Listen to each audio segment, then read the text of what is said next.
এক মিনিট, এই দামে এমন স্মার্ট ওয়াচ পাওয়া যায়? আমি নিজেও বিশ্বাস করিনি। বক্স খুলে প্রথম 10 সেকেন্ডে আমার ধারণা বদলে গেছে। এটা কি সত্যিই বেস্ট নাকি দেখতে সুন্দর? এটা হচ্ছে corn RW5 ultimate smart watch. বাইরে বের হলে সফট সিলিকন বেল্ট, এক ঘড়িতে 2 স্টাইল। হাতে নিলে আপনারা ফিল করতে পারবেন এর বিল্ড কোয়ালিটি যথেষ্ট ভালো। 2.2 ইঞ্চি ডিসপ্লে, আর এর টাচ ডিসপ্লেটা অ্যাকুরেট কাজ করে, আমরা কোনো ল্যাগ পাইনি। এর পাশের বাটনটা ঘুরিয়ে খুব সহজে মেনুর ভেতরে নেভিগেট করতে পারবেন। বাটনটা ঘুরিয়ে ফাংশনে যাওয়া যায়, সবকিছু বেশ স্মুথ। এমনকি ওয়াচ ফেস চেঞ্জ করা বা আপনার পছন্দের ওয়াচ ফেস সিলেক্ট করা খুবই সহজ, মানে বারবার স্ক্রিনে টাচ করার ঝামেলা কম। আপনারা এই ঘরে একটা বাটন ঘুরিয়ে অনেক কাজ করে ফেলতে পারবেন খুব সহজেই।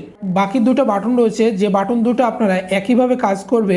এই বাটনটার কাজ হচ্ছে স্ক্রিন অন এবং অফ রাখা, আর সেই সাথে ডান দিকের যে বাটনটা পাচ্ছেন এটার প্রধান কাজ হচ্ছে স্পোর্ট মুডগুলো অন রাখা।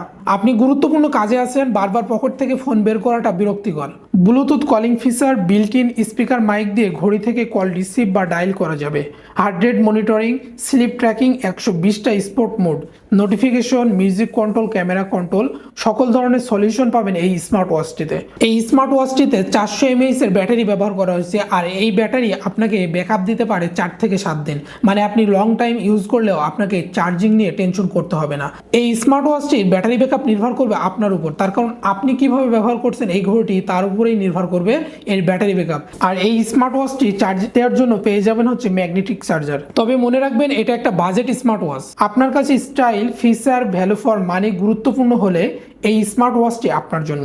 এই স্মার্ট ওয়াচটি আপনারা যদি অফিসিয়ালি ওয়ারেন্টি দিয়ে পারচেস করতে চান তাহলে অবশ্যই সানটেকের সাথে যোগাযোগ করবেন। ভিডিওটি যদি ভালো লেগে থাকে তাহলে অবশ্যই একটি লাইক দিবেন। আপনার কাছে ভিডিওটি কেমন লেগেছে সেটা কমেন্ট করে জানাতে পারেন। আর হ্যাঁ, অবশ্যই এই ধরনের ভিডিও আরও পেতে আমার চ্যানেলটি সাবস্ক্রাইব করে আমাদের পাশে থাকবেন। দেখা হবে পরবর্তী কোনো ভিডিওতে নতুন কোনো টেক রিভিউ নিয়ে। ততক্ষণে ভালো থাকবেন, সুস্থ থাকবেন। আল্লাহ হাফেজ।